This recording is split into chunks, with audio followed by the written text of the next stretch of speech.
함께 상고 말씀하도록 하겠습니다.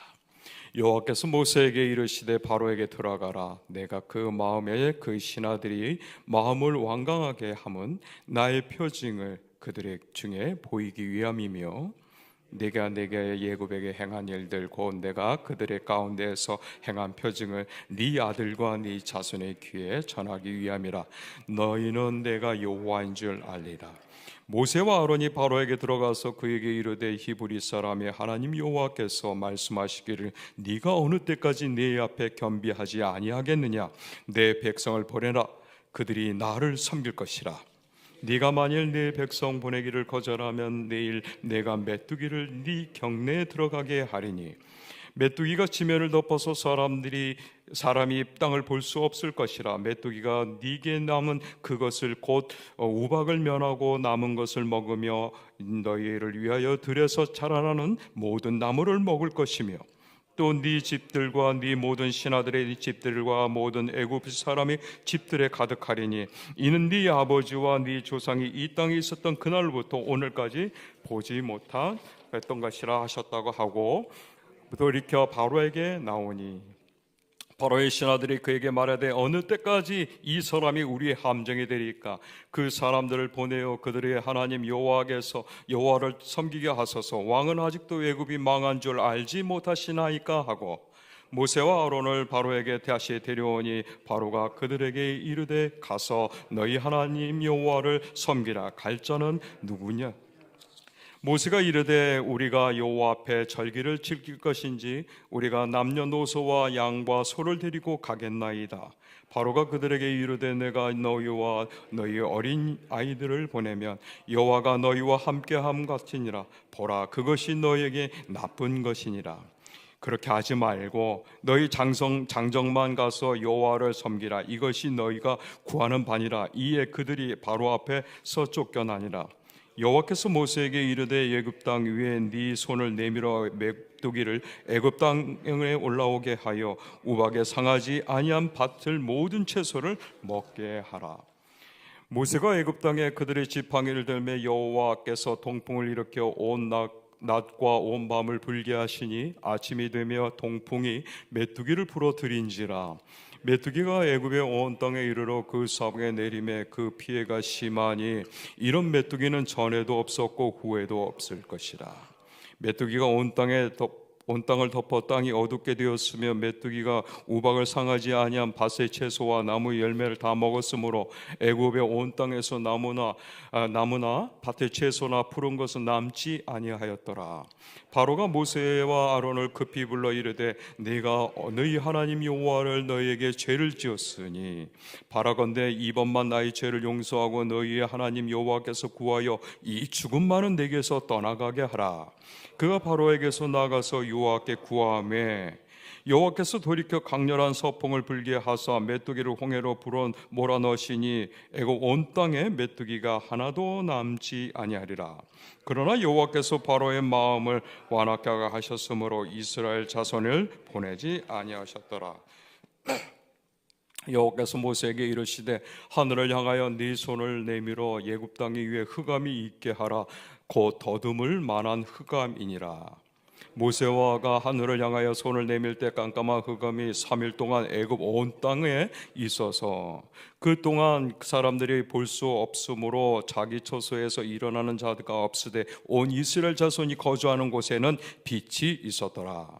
바로가 모세를 불러서 이르되 너희는 가서 여호와를 섬기되 너희 양과 소는 머물러 두고 너희 어린 것들은 너희와 함께 갈지니라. 모세가 이르되 왕이라도 우리 하나님께 여호와께 드릴 제사와 번제물을 우리에게 주어야 하겠고 우리의 가축도 우리와 함께 가고 한 마리도 남길 수 없으니 이는 우리가 그 중에서 가져다가 우리 하나님 여호와를 섬길 것이며 또 우리가 거기에 이르기까지 어떤 것으로 여호와를 섬길지 알지 못함이니이다 하나. 여호와께서 바로의 마음을 완악하게 하셨으므로 그들 보내기를 기뻐하지 아니하고 바로가 모세에게 이르되 너는 나를 떠나 스스로 삼가 다시 내 얼굴을 보지 말라. 네가 내 얼굴을 보는 날에는 죽으리라. 다 같이 모세가 이르되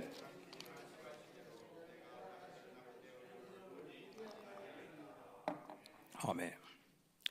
연이어 이어지는 재앙의 역사 속에서 세상 사람들은 이것을 재앙이라고 하고 우리 은혜가 아니면 살 수 없는 자들한테는 어떤 말씀이 있을까요?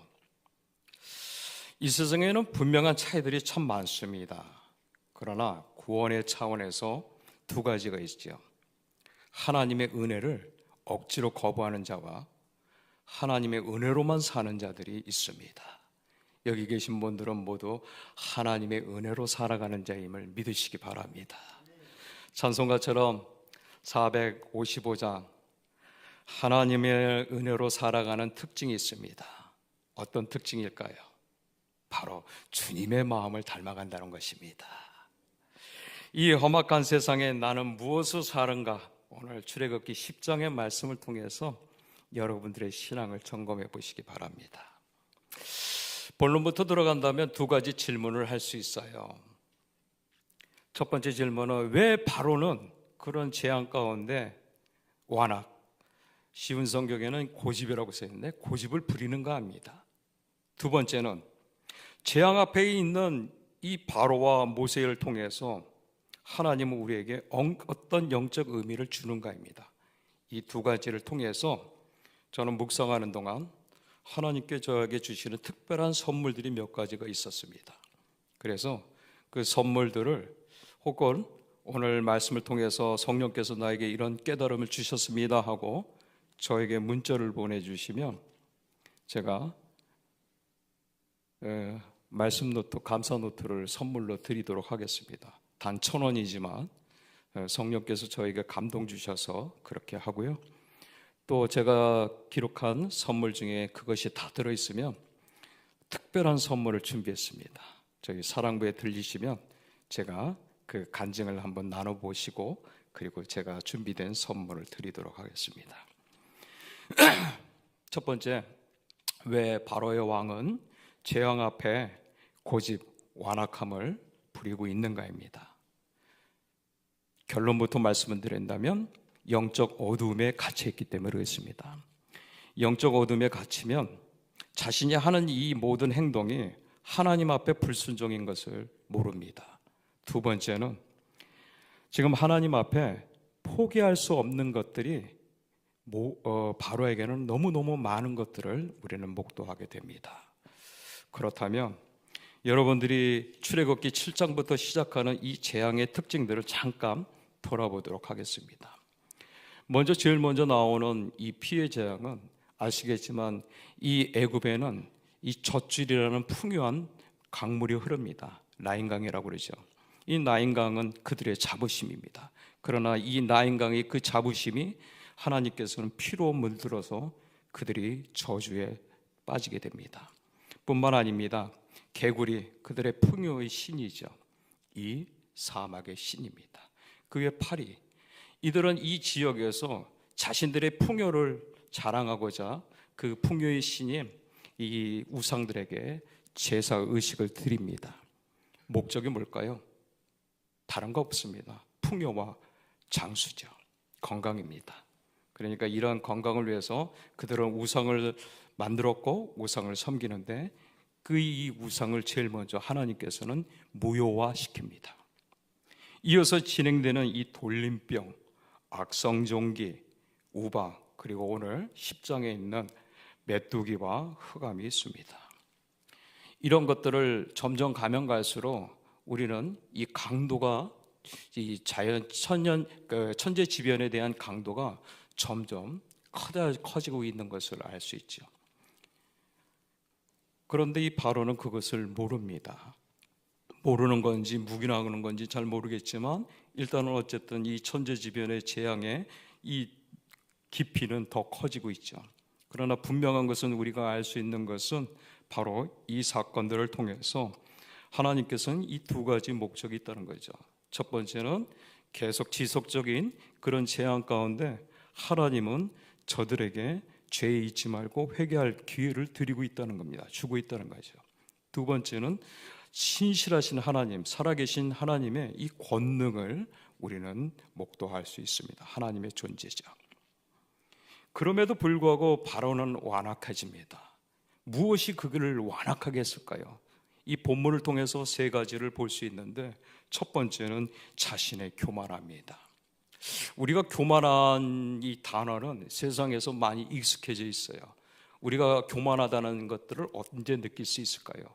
그의 생각과 마음이 자신이 갖고 있는 것을 다른 사람과 보았을 때, 비교했을 때 그것을 자랑하거나 자신이 갖고 있는 것을 통해서 다른 사람을 핍박하거나 무시하거나 또 억압하거나 이런 것들을 볼 때 저 사람 참 교만하다고 그럽니다. 그런데 우리 하나님은 달라요. 어제 여러분들 그 말씀 속에 출애굽기 9장 17절을 한번 보세요. 잊지 마세요. 출애굽기 9장 17절. 하나님이 보시는 이 교만의 정의를 뭐라고 하냐면 내 백성 앞에서, 아주 중요합니다. 내 백성이 비록 어린아이고 가난하고 먹을 거 없고 보잘것 없고 배운 게 없어도 내 백성, 하나님을 믿는 이 백성 앞에서 너희들이 자랑하고 너희들이 핍박하고 너희들이 하는 모든 행위가 하나님이 보시기에 교만하다고 정죄하고 있습니다. 이게 하나님의 관점이에요. 그런데 왜 하나님은 굳이 그렇게 말씀하셨을까? 우리가 놓칠 수 있는 게 뭐냐면 창세기 3장 5절로 돌아가면 에덴 동산에 처음으로 이 교만이라는 단어의 그 원인이 나옵니다.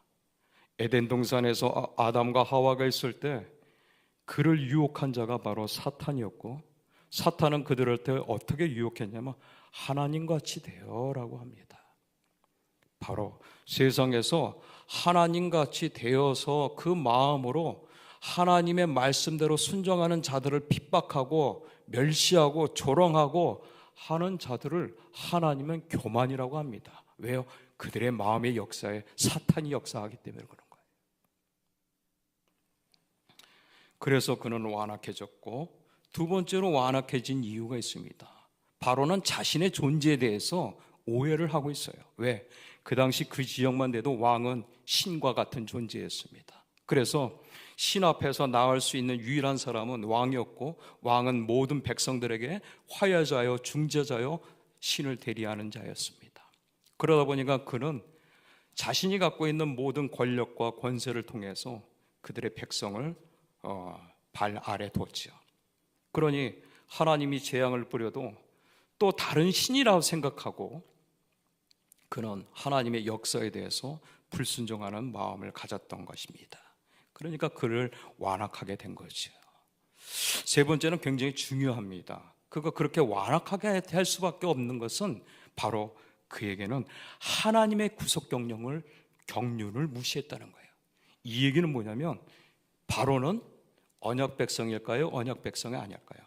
하나님의 약속의 말씀이 없는 바로 언약 백성이 아니라는 사실입니다. 그것을 알 수 있는 것은 뭐냐? 창세기 15장 3절의 말씀이 있는데 이렇게 있습니다. 여호와께서 아브라함에게 이르시되 너는 반드시 알라. 네 자손이 이방에서 객이 되어 그들을 섬기겠고 그들은 400년 동안 네 자손을 괴롭히리니. 네 자손이 히브리 백성들입니다. 괴롭힌다는 것은 가해자예요. 피의자예요. 피의자가 누굽니까? 지금 바로 교만한 자, 하나님 앞에서 교만을 떠는 자, 그가 피의자입니다. 그러니까 그는 언약 백성이 아닙니다. 그러니까 그는 하나님의 구속 경륜을 무시하는 자였습니다. 모르는 자였어요. 그러니까 그가 그렇게 마음을 완악하게 할 수밖에 없었던 것은 이와 같이 교만했고 자신의 존재 자체를 물으며 하나님의 구속 경륜을 무시하는 자였습니다. 무시하는 자였어요. 그러다 보니까 그에게 오는 결론은 당연한 거예요. 영적으로 어둡죠. 영적으로 어두운 갇히게 되면 그가 선택하는 것은 바로 이와 같은 그의 눈앞에 보이는 이 재앙도 때로는 이 재앙을 자기가 다스릴 수 있다고 생각하고 그런 착각에 빠집니다. 우리 일상생활에서 일어나는 재앙들이 참 많아요. 인지사고가 있죠. 이것을 안전사고라고 합니다. 그러나 안전사고를 능가할 수 있는 것들이 있어요. 이거를 천재지변이라고 해요. 요즘 우리가 자주 거론하고 있는 위기, 그 기후 위기가 있죠. 우리는 이 천재지변을 통해서 우리는 목도해야 될 두 가지 사실이 있습니다. 뭐냐면 여호와의 하나님의 경고가 있다는 겁니다. 무엇에 대한 경고인가요? 오늘 이 본문을 통해서 이어지는 그 10가지 재앙 속에서 이 시대를 살아가는 우리 또한도 잊지 말아야 될 이 하나님의 경고는 이 세 가지로 축약할 수 있어요. 첫 번째는 하나님 말씀에 불순종하는 삶이라는 거예요. 두 번째는 하나님이 하시는 일들을 회방하는 지금의 세태들이라는 거예요. 마지막 세 번째는 이 바로처럼 완악해진 자신이 어떤 상태라는 걸 모르는 이 교만한 상태를 얘기하고 있습니다.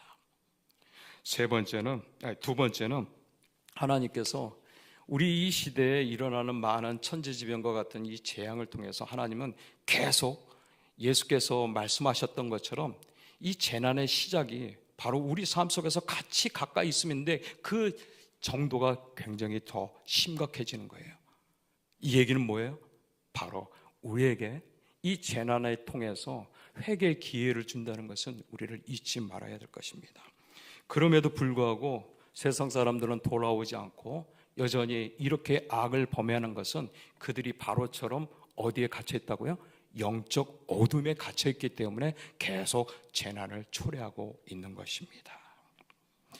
그런데 제가 한 가지 놓쳤던 것은 뭐냐면 아까도 얘기했지만은 출애굽기 15장 3절에 하나님께서 이 언약 백성들을 말씀하셨어요. 결국은 오늘 끝나고 내일 출애굽기 11장이 끝나면 12장에는 하나님께서 왜 이들에게 애굽 백성에게는 재난을 그리고 이스라엘 백성들에게는 구원의 은혜를 베풀었는지 기록이 되어 있습니다. 그것이 출애굽기 12장 40절 41절인데 제가 잠깐 읽어드리겠습니다. 이스라엘 자손이 애굽에 거주한 지 430년이라 430년이 끝나는 그날에 여호와 군대가 다 애굽 땅에서 나왔은즉. 지금 하나님께서는 이 하나님의 경륜 가운데 일어나는 이 재난은 결국은 하나님의 언약의 백성들을 구원하고자 하는 하나님의 은혜의 수단임을 믿으시기 바랍니다. 그런데 제가 위에 다시 거론하냐면 너무 기가 막힌 단어가 있습니다. 여호와의 군대. 하나님의 은혜 가운데 있어서 하나님의 그 구속 경륜에 같이 순종하면서 움직이는 작은 자부터 나이 많은 자까지 심지어는 이 동물까지도 여호와의 군대라고 말씀하고 있습니다. 그러니까 저와 여러분들은 하나님의 눈에서는 여호와의 군대가 됨을 믿으시기 바랍니다. 그들에게 베풀어 주신 은혜가 오늘 이 새벽에도 하나님이 우리를 깨워주신 줄 기억하시기 바랍니다. 두 번째는 그렇다면 하나님 앞에 선 바로와 모습의 모습 속에서 어떤 영적 의미가 있는가 합니다. 이는 바로 재앙 앞에 선 바로와 모습 속에 나의 신앙의 모습은 어떠한가입니다. 먼저 바로의 모습을 보겠습니다. 계속 재앙 가운데 나타나는 하나님 앞에 바로의 마음은 완강하다는 표현을 쓰고 있습니다. 완악하다는 거죠.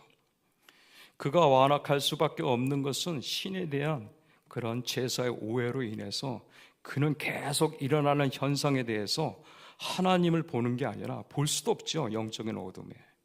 그는 무엇을 초점을 맞추냐면 자기 자신에게 초점을 맞춥니다. 자기 자신에게 일어나는 모든 현상을 자신과 결부시켜서 이것을 얘기를 합니다.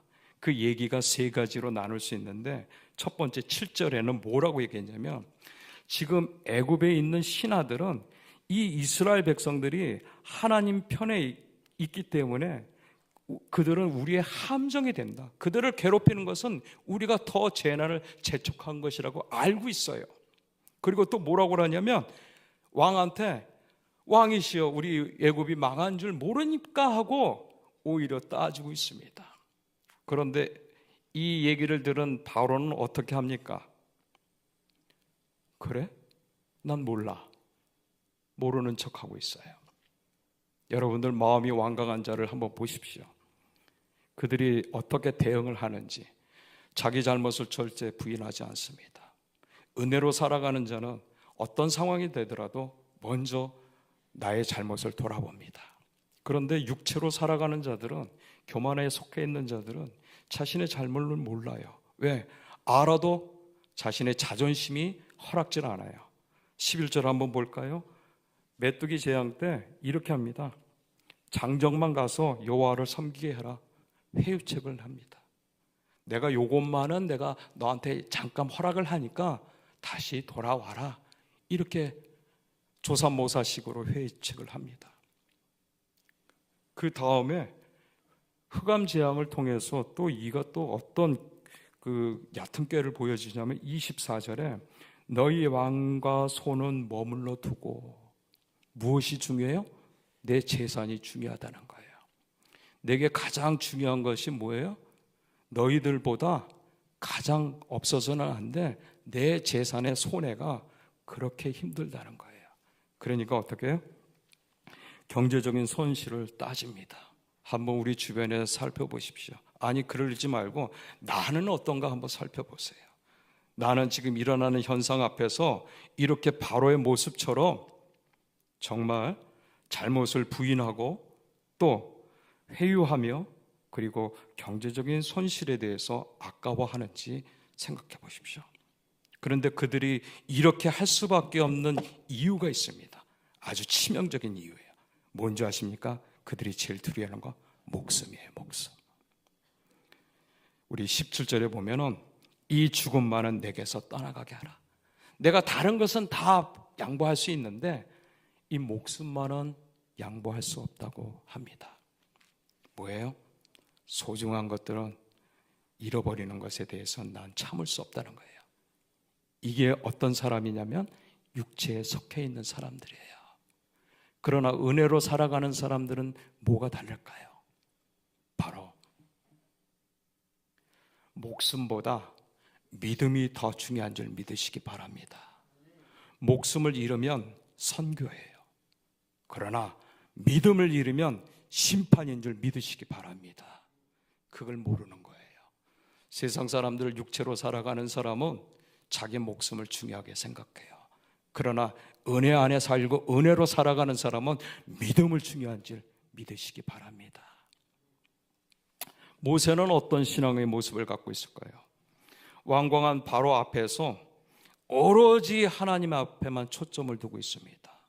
3절을 보니까 여호와께서 말씀하시기를, 재앙 앞에서도 꼼짝 안 하는 바로 앞에 여호와께서 이렇게 말씀하셨어. 제발 여호와의 말씀을 들어.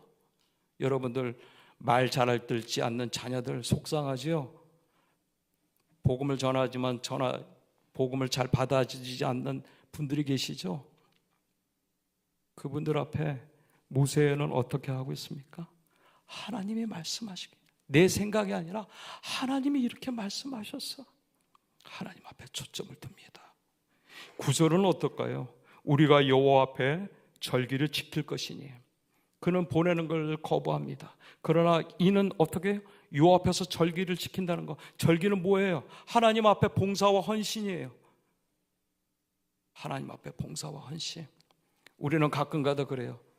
이렇게 마음 상하고 저렇게 마음 상하고 세상 일이 바쁘면 오늘도 주일 예배가 먼저가 아니라 그것이 먼저가 될 수도 있어요. 그러나 우리가 드리는 이 예배의 가치가 어떤지 잘 모르면 세상 일이 우선순위가 될 수가 있어요. 그런데 모세는 뭐라고 합니까? 내가 여호와의 절기를 지켜야 돼.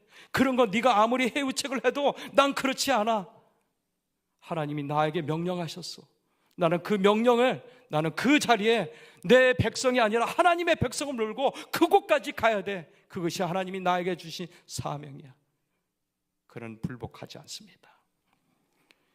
24절 26절은 뭐라고 하는지 아십니까? 우리 하나님이 여호와께 드릴 제사와 번제, 그것이 예배예요. 그러니까 모세는 완강한 바로 앞에서 이 세 가지를 하나님 앞에 관계를 두면서 그것을 초점을 맞춥니다. 첫 번째는 말씀이에요. 두 번째는 그에게 허락하신 이 사명, 봉사와 헌신의 자리에 누구보다도 그것을 허락하지 않고 그것을 끝까지 후퇴하지 않으며 그것을 맞서 나갑니다. 마지막 세 번째는 예배입니다. 그가 하나님을 부름을 받았는데 자기가 있어야 될 이 핍박과 멸시와 조롱 가운데도 자기가 그 자리를 지킬 수 있던 것은 뭐냐? 이것이 나의 사명이고 이 사명만이 내 삶의 이유와 존재가 되기 때문에 바로는 앞에, 그 완강한 바로 앞에 하나님의 사명자로 섰던 것입니다. 그래서 그 사명의 자리 앞에 끝까지 지켰을 때 하나님은 그의 순종과 그의 믿음을 통해 하나님은 바로의 그 모든 것들을 통해 하나님의 구속 사역을 재촉하는 수단으로 사용하십니다. 히브리 백성들은 모세의 신앙 앞에 하나님의 존재를 인식하게 되고 하나님은 모세를 들어서서 안정과 평화와 구원을 약속해 주십니다. 결국 재앙의 증거들을 향해 모세에게 이렇게 약속하십니다. 쉬운 성경 2절인데 제가 읽어드리겠습니다. 또한 네 아들과 네 후손들에게 내가 이집트 사람에게 행한 것 무엇입니까? 재앙입니다. 10가지 재앙. 내가 그들에게 보여준 기적, 모세와 함께 은혜 안에 있는 하나님의 백성들입니다. 그들에게 향해서는 기적이라고 얘기합니다. 이야기할 수 있도록 하기 위함이다. 이 일로 내가 여호와라는 것을 너희가 알게 될 것이다. 말씀을 마치겠습니다. 세상이 험악할수록 우리 주변에는 자연 현상들이 많이 일어나고 있습니다. 우리는 이것을 두 가지 관점을 볼 수 있어요. 출애굽기 10장을 통해서 어느 사람은 이 자연 천재지변을 통해 재앙이라고 하는 사람이 있고, 어떤 사람은 하나님의 손길을 통해 이것이 기적이라고 보는 은혜를 사모하는 자들이 있다는 거죠. 천재지변을 통해 이것이 재앙이라는 것은 하나님께서 오늘 이 출애굽기 10장을 통해서 불순종의 눈에는 이것이 재앙이라고 볼 것이고, 그러나 은혜 안에 있는 자들은 하나님께서 그 재앙의 땅 안에서도 하나님이 그들을 보호하신 것처럼 바로 빛을 보게 될 것이라고 말씀한 것처럼 기적을 보게 될 것을 믿으시기 바랍니다. 결국은 우리는 잊지 말아야 될 게, 그런 재앙 가운데 하나님은 그 재앙을 두려워하는 것이 아니라 이제 얼마 남지 않았으니 그 사악한 영혼들이 많고 하나님 앞에 불순종한 그 악에 관영했던 그 노아의 때처럼 빨리 120년 동안 회개의 기회를 줬다는 것을 잊지 않으시길 바랍니다. 그러나 우리가 잊지 말아야 될 게, 이렇게 하나님이 하시는 일로 통해서 기적을 바라보는 자들에게는 하나님께서 그의 삶을 보호하고 그리고 안전과 평화로 구속의 약속이 있음을 기억하시기 바랍니다. 결국 모세가 이 출애굽기를 통해서 우리에게 마지막으로 얘기하는 것은 그가 끝까지 버텼던 사명의 자리가 있습니다. 그 사명의 자리가 나의 생각과 경험이 아니라 하나님의 말씀이었고, 그리고 우리에게 허락하신 봉사와 헌신의 자리였고, 그리고 세 번째는 무엇입니까? 바로 예배의 자리입니다. 세상은 점점 갈수록 여러분들 예배의 자리에서 끌어내리려고 합니다. 여러 가지로 펼지 못하는 그런 것들이 있어요. 그러나 모세는 끝까지 이 사명만이 나의 이후의 삶의 이유와 목적이 됐던 것처럼 여러분들 안에 오늘 하나님 앞에 나아가는 이 예배의 자리가 순종의 자리가 되어서 여러분들이 복음을 전하는 그런 가족과 친척들과 지인들에게 하나님의 은혜가 여러분들을 통해 물된 돈상과 같은 은혜가 있기를 주님의 이름으로 축복합니다. 기도하겠습니다. 오늘 주신 말씀을 갖고 나는 이 세상의 삶의 기준이 은혜 밖에 있는 자인지 아니면 은혜를 사모하고 있는 자인지, 그래서 내 마음속에 늘 날마다 정말 주님의 마음을 닮으려고 노력하고 있는 자인지 한번 이 말씀을 통해 기도로 삼아 주시기 바랍니다. 두 번째는 오늘도 이 강대상에서 담임 목사님뿐만 아니라 주일학교 각 처소에서 하나님의 말씀이 선포될 것입니다. 그 말씀 가운데 우리의 심령이 말씀 속에서 이 시대를 분별하는 영적 분별력을 달도록 우리 특별히 담임 목사님에게 더 영역을 더하여 주셔서 엘리와 같은 그런 영성으로 우리의 심령을 쪼개지고 그래서 하나님 앞에 더 순종의 자리로 나아갈 수 있도록 은혜를 베풀어 달라고 기도해 주시기 바랍니다.